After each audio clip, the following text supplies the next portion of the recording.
Hello Eurovision fans, thank you so much for coming to my channel Eurovision Histories. Today I want to do another Eurovision Song Battle where I take two songs from the Eurovision Song Contest, have them fight it out in rounds, looking at different aspects of the song and performance and giving points to the winner. And today is the Battle of the Giants, Cha Cha Cha by Käärijä against Tattoo by Loreen, representing Finland and Sweden. They're the big favorites to win Eurovision 2023 this Saturday. I already did this song battle, so some of the regulars might be like, am I having a déjà vu? No, but I want to do a rematch because now we have the stagings of the two songs on the Eurovision stage. Before I was comparing the national final performances, which is always a bit tricky. And the last video turned black after a while because of an editing mistake. That won't happen today. So I just want to do this again, also because it's just fun. Now, the first aspect I want to look at, and by the way, there are also votes by you that will also play a part in this battle. You voted in the community tab of my channel. Thank you so much for that. But let's get going. The first aspect I want to look at is the staging, or are the stagings of the two songs at Eurovision. I think that for Cha Cha Cha they have found a way to really make this staging even more impactful than at the national final. He has this giant box. He is on the box, in the box, running around the box. Lots of things happening with the box. He's kicking pieces of wood out and looking through them. That didn't quite work in the semifinal 100%. He has this giant shadow behind him. You see the giant frog tongue as well. The human centipede is back, where the backing dancers, the cha-cha-cha dancers are kind of moving like, I don't know, like a centipede. And it's just so fun. So much is happening. I do think that they might have gone overboard a bit because he was out of breath in the end, because he had to do so much: jump, run, turn around, and I don't know what, ride the centipede. But overall, it's a giant and genius Eurovision performance. Then for Tattoo, this is probably the only performance that looks a bit worse than in the national final, but it is not a big deal. We all talked about the staging for so long, that it was smaller, that it wasn't going to look as good. It does look great. She looks amazing. The music video instances at the beginning, especially with the camera turning, they are still working really well. The really only time you can see that the screen is a bit smaller is at the wider angles, and honestly, no one will notice who is not a giant Eurovision fan. And the staging is just the staging of a Eurovision winner, I think. So I'm giving this point to Loreen. Now for the performance, which is round number 2, I'm looking at the lead singer. I think Loreen is great in this performance. She shows a lot more emotions than, for example, in Euphoria. During the Arabic music part, this little break before the last chorus, you really see all the emotion in her face. I think the camera work could be much better because it was wide angles when that moment happens. I don't understand why. In Melodifestivalen, they really had the camera in her face, and that needs to happen. Really well done. Great performer in general with the dancing and everything. Käärijä is just one of a kind, and you see that in the performance as well.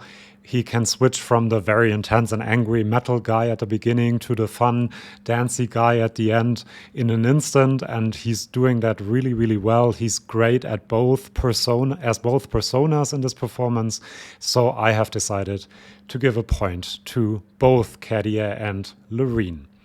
Next, we have the lyrics, and here I have to say that Tattoo has some standout moments that I really love, like I just want to be loved, or I go through fire and through rain, and the pain and everything.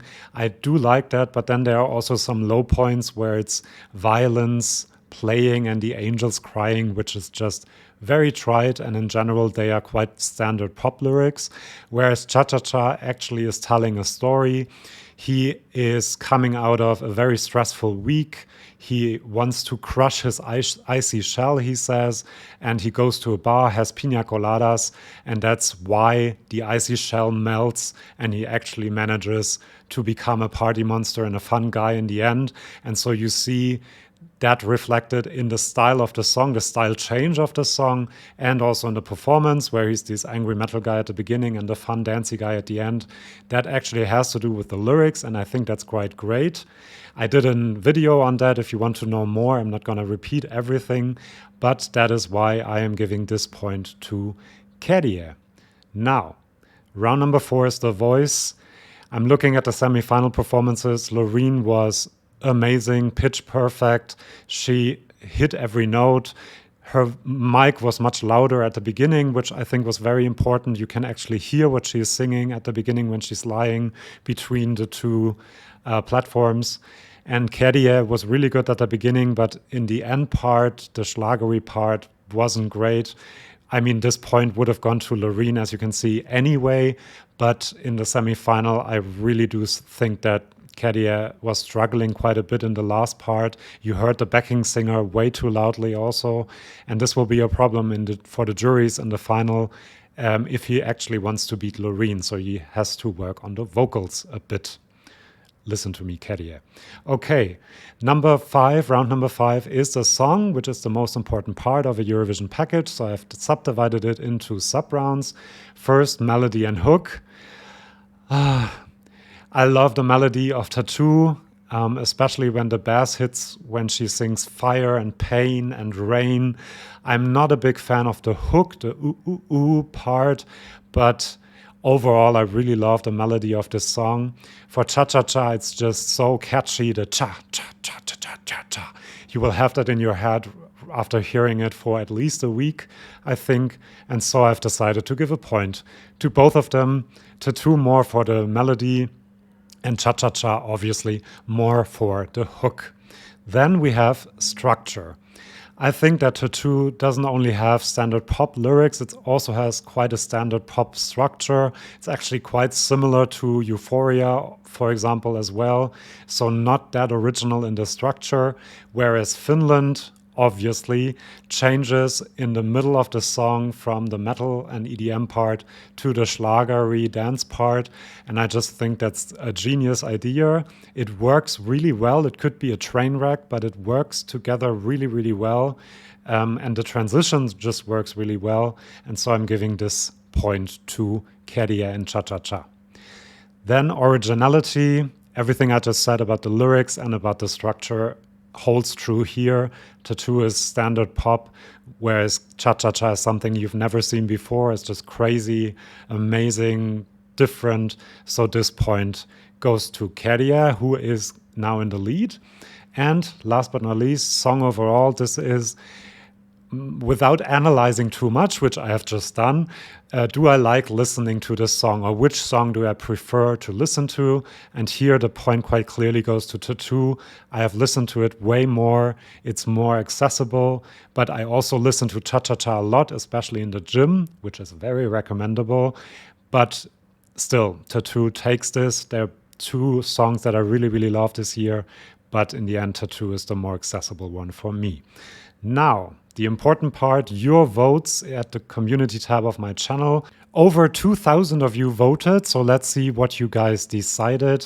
74% of you voted for Cha-Cha-Cha and 26% voted for Tattoo. I think I have quite a skewed subscribership because I don't think the general public would have that distribution. But still, that means that Käärijä receives one more point and is the winner of this song battle. But before you go, I also have some of your comments. And Martinur said, definitely Finland, let someone else win. And although I like Loreen as an artist, she is not so original as Käärijä. Then Adam said, this matchup has me literally thinking about the math every day. Oh, I'm so sorry you have to think about math. I'm not sure we've ever had a contest where we expect a crushing jury win from one country, Sweden, and a crushing televote win from another, Finland. It kind of breaks the system. I kind of think that Sweden will get a very good televote as well, not just a good jury vote, but we will see on Saturday. As Halonen says, originality and ultra coolness of Käärijä wins. Nice comment. As Teeth says, Tattoo, I love the song, the vocals, and the staging. I get really into it. I like Cha Cha Cha. The beginning is really strong and dark, but then he starts the schlagerish part. I don't like it as much. And he is a great rapper, but singer not really. Yeah, that's what I kind of said. Still a contender for the win, though, so no worries there. I like the dark part of Cha Cha Cha, but it loses me when the fun part kicks in. It's just a personal preference thing. If these two are my choices, I pick Tattoo. Very respectable choice. And then I have one large comment, but I thought it was really interesting. Damo, I think you have to change your name because you're not Damo, you're very smarto. I am again thinking that Finland and Sweden are a good way of describing ideas about Eurovision. Käärijä with Cha Cha Cha is a perfect example of a genuine and unique person out there, act and performance that you only experience in this contest. Feeling, message, atmosphere, fun, joy, and character over voice and some other musical theory things, okay? On the other hand, Loreen and Tattoo is another perfect example of really world-class artistry and performer, voice and production, but then maybe too overproduced, perfect, predictable, or polished song, and only as a song not very special. So it is interesting that you can do great with both of these approaches. I do think that this is a very, very smart comment because these are kind of the two lanes that Eurovision songs can be in. There are other lanes as well, but the crazy fun kind of novelty act, but with a message in this case, and then the other very produced, very internationalized song.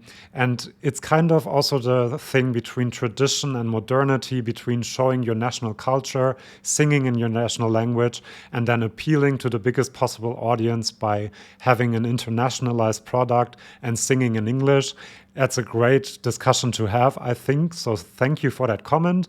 And thank you all for watching. Let me know in the comments how your song battle would have gone and who you think will win on Saturday. Please keep it civil. I know that Käärijä and Loreen fans are really, really passionate. But yeah, keep it civil, please, in the comments. And please subscribe to my channel. I will have a lot of content about Eurovision before the final, but also after the final. So I hope you come back and watch my next video if you want to. So see you then, and bye-bye.